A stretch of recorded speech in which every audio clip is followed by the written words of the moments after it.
There is just something so special about that Marshall tone.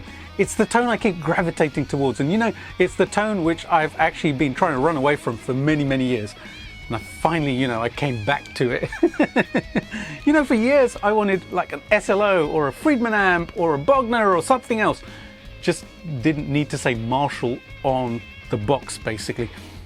But then a few years ago, I built this, which is my 69 spec plexi. I built this from a kit by Modulus Amps up in Scotland, in the UK. And it's the reason why I would be really reluctant to buy a brand new Marshall amp, like a JVM or something like this, because this amp is spectacular.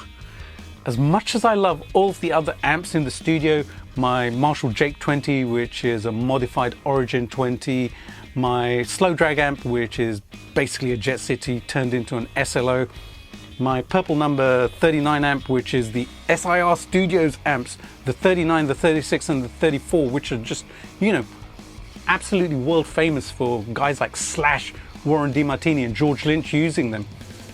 And also my SLO 30, which I built from a kit as well. As much as I love all of those amps, this is the one I keep coming back to.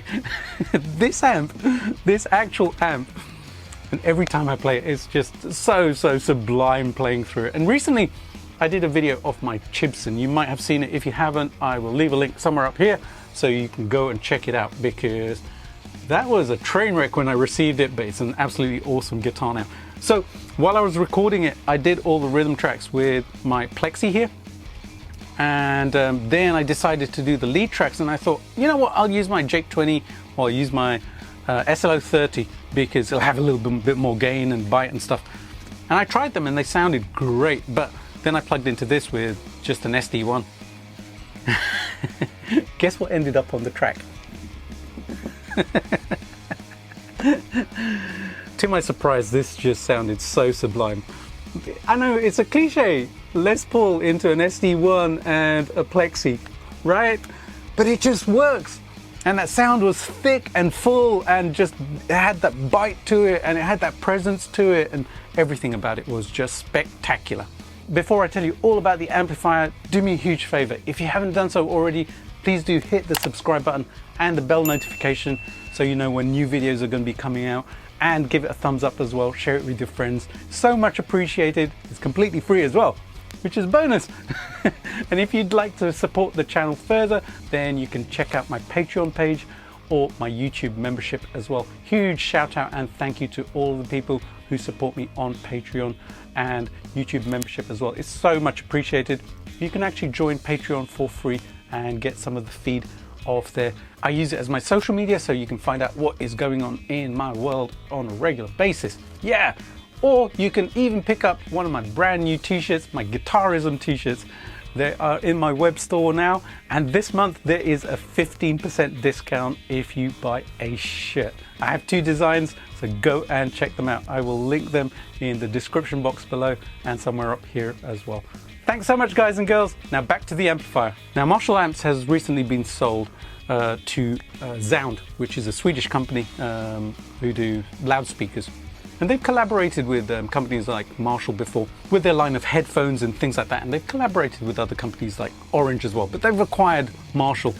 And just a few days ago, I saw a video which my friend Jason Tom over at Head First Amps had done, talking about a brand new Marshall, which was a JCM 800, and he'd received it from a customer straight from the store. He was modding it and he noticed something about the transformers. The power transformer actually had a hum to it. It was actually whistling.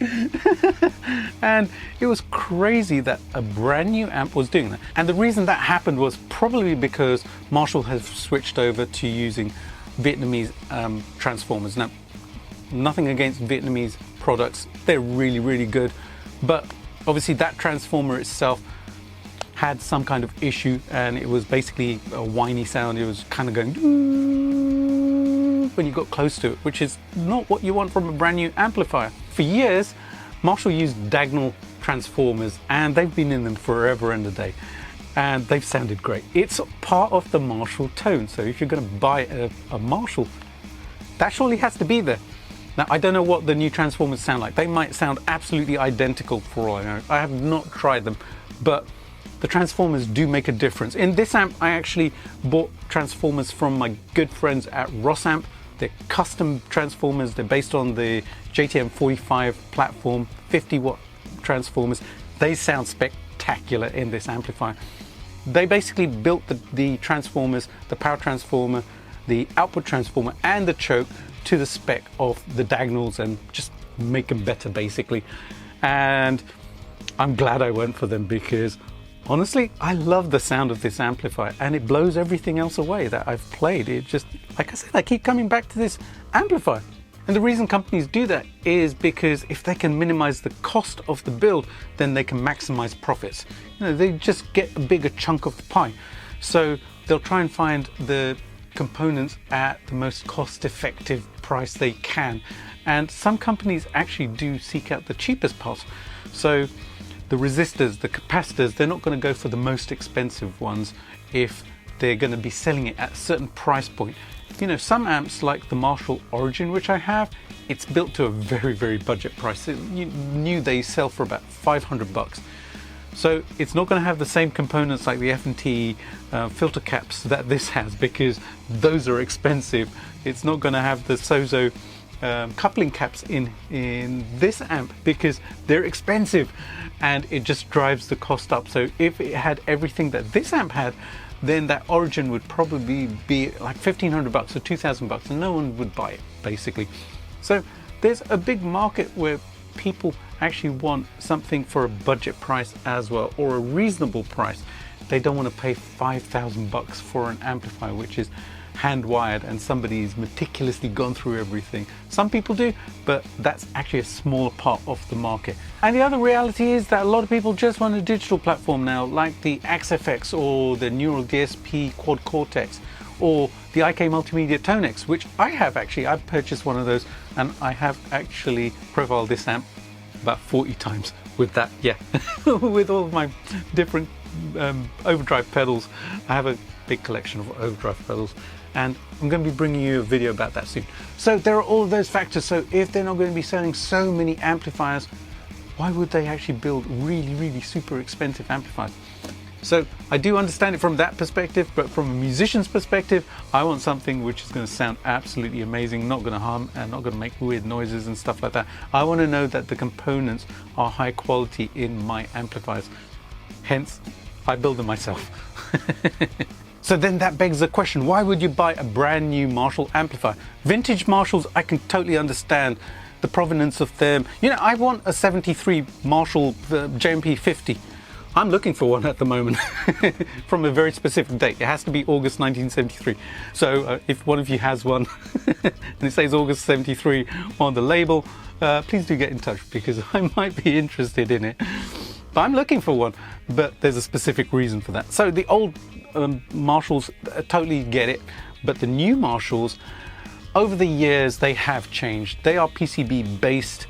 The components are okay. The capacitors are okay. The boards are okay. Like when I did the work on my Origin 20, which when I got it was an okay sounding amp. Now it's a spectacular sounding amp because I've actually done the head-first mods to that amplifier and it just sounds sublime. It's absolutely amazing. But the stock amp was pretty underwhelming. And there's nothing wrong with the PCB board based amplifiers. In fact, my SLO30 has a fantastic PCB in there. It sounds freaking awesome. It's such a good amplifier. So I have absolutely nothing against the PCB board based amplifiers. This one is actually point-to-point wired, and I took my time over building this one. This was the first kit that I built. I had actually modified another amplifier before I'd worked on this one, but this one was from scratch, from a kit type of affair. And doing all of that work, it really gave me an insight and a respect for what those old Marshalls were. And like I said, I love the sound of this because it is totally cool. And if you bought a kit of this amplifier, it's around 500 bucks. Yeah, let me say that again. It's around 500 bucks. Now, if you've got the skills to build it yourself, then it's not going to cost you anything more than that and some tubes, right? Now, if you were to not be able to do that and you pay somebody to do that, maybe it'll cost you about $1,000 to do. You'll still have a custom built amp, which is a 69 spec amp, for about $1,500. That's crazy, right? You get the tone, but without all of the hullabaloo of the quirks of the vintageness and stuff, and the things that might need to be changed, the recapping and checking all the values of the original components, etc., etc. Because work does need to be done to amplifiers as they get older. It's just one of those things. But when you put it into that context, why would you buy a brand new Marshall amplifier? Now, I get it if you want something like the JVM, which does all sorts of different sounds. This can't do that. This is kind of a single channel amplifier. You plug into one of the inputs and that's it. There's no switching or anything in this one. So I get why people would want another amplifier like that. But coming back to this one, this turned out really, really special. Like I said, everything is point-to-point wired inside, and I took real care to route all of the wires so that it's very, very quiet. And this amplifier is super, super quiet. It's loud when it's plugged into a speaker. It gets damn loud. It's like 50 watts. When you turn it up, you hear that 50 watts. There's just a punch to it and just a growl to it and a Marshallness to it. I put some special features into this amplifier. On the front, there are a couple of switches. There's an EVH switch, which actually switches in a fat cap. In fact, it switches in two different values of fat cap. One's a 33 microfarad and the other one, I can't remember the value of it. In fact, I need to fix that because the switch is actually broken at the moment, so I do need to fix that. But there are two values of caps. And in case you're wondering, yes, it does that whole Van Halen thing really, really well. Check this out.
It also has a switchable tone stack in this, and lots of people have asked me about what the schematic is for that switchable tone stack, and I'll actually show it to you right now so that you guys who want to kind of do something like that to an amplifier like that, you can.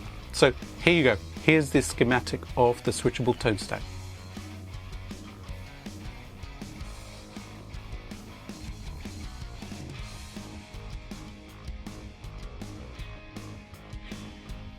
So take a screenshot of that if you want to kind of implement that on your plexi style amplifier. It's a great mod. It does make a difference to how the amp sounds, and it basically switches it from like a stock 69 setting to the black flag version of the amp, which was 67, 68, and a different version of the tone stack as well, which is what kind of defined the different eras of the plexi amplifier. The other mods that I did to this amp was on the back I have a bias adjust and bias test points right on the back so that I can basically do the adjustment whenever I need to, and I can check it with a meter quite regularly without having to open up the chassis. And then I have the Miyagi switch. Yeah, wax on, wax off. And it says wax on, wax off. Basically, that's a one-wire mod which actually attaches the cathodes on the first tube, and that increases the gain. It kind of takes it a little bit closer to the JCM 800, the 2203, 2204 kind of vibe. So it just boosts it a little bit, and it does compress the sound a little bit more. So I like both modes. I usually have it on the Miyagi on mode, which is a little bit more gain, a little bit more compression, but sometimes I switch it off, have it a little bit lower gain, but it's a little bit more open sound. This amplifier is also very sensitive to which tubes you put into it, and the tone changes as you change the tubes. So I was really careful to tube it as I wanted the tone to be. So in position 1, there's a Mullard, which is from the 1960s. Yeah, it's that old, but it still works. It sounds absolutely amazing. It's a yellow label Mullard, which I bought some years ago. I love the sound of the yellow label ones, by the way. And the other 2 tubes are by GE, and again, they are from the 70s. They're really old tubes, but sound so spectacular. There's just something about the tubes. They have a 3D-ness about them, and I always notice that when I put in kind of a JJ or something like that, the sound goes from being really wide to kind of just narrowing, and then there's a fizziness to it with the newer tubes and stuff. With these tubes, it just sounds really, really good. It complements the vibe of the amplifier. And in the power section, I have a pair of Electro Harmonix 6 CA7 tubes, which I love the sound of. They're really, really great sounding tubes. And again, it just complements the amp. The reason I went with them was because of the whole Eddie Van Halen thing, because they're the tubes that he had in his Marshall amplifier as well. So I love, love, love, love, love this amp, and I wanted to share the sounds of it with you today, because when I did the track with the Chipson, this was the amp. This is basically the amp I had to use, because that's the one that sounded the best. Is it my favorite amp in the studio right now? Yes, a definitive yes. I love this amplifier. If somebody was to come to me and say, hey man, can I buy your 69 plexi, your JP69? I'd be like, no, I'll build you one, but you cannot have my one because I love it too much. It's great, great, great amplifier. So there you go, something to think about in terms of if you're going to buy a brand new Marshall, rethink it, trust me. Because if you want that true vintage Marshall sound, or even just an incredibly good Marshall sound, then one of these is well worth thinking about. So food for thought, right? And it's Christmas. Maybe you should buy yourself a kit and build an amplifier, which is spectacular. Anyways, guys and girls, hope you have a fantastic Christmas and New Year's. I will see you in the new year with some new videos as well. I would love to hear your thoughts on Marshall amps, and if you have a Marshall amp, if you have like a vintage Marshall amp or a newer one, what your thoughts are on the amplifier itself and what your favorite Marshall amp is. Have a great day, and I'm going to give you some sounds from this amplifier, first of all in a full mix, and then some isolated tones as well, so you can hear just how good this is. All right, guys and girls, I'll see you soon in 2024 actually with a new video. Have a great day and Merry Christmas. See you later. Bye.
Thank you.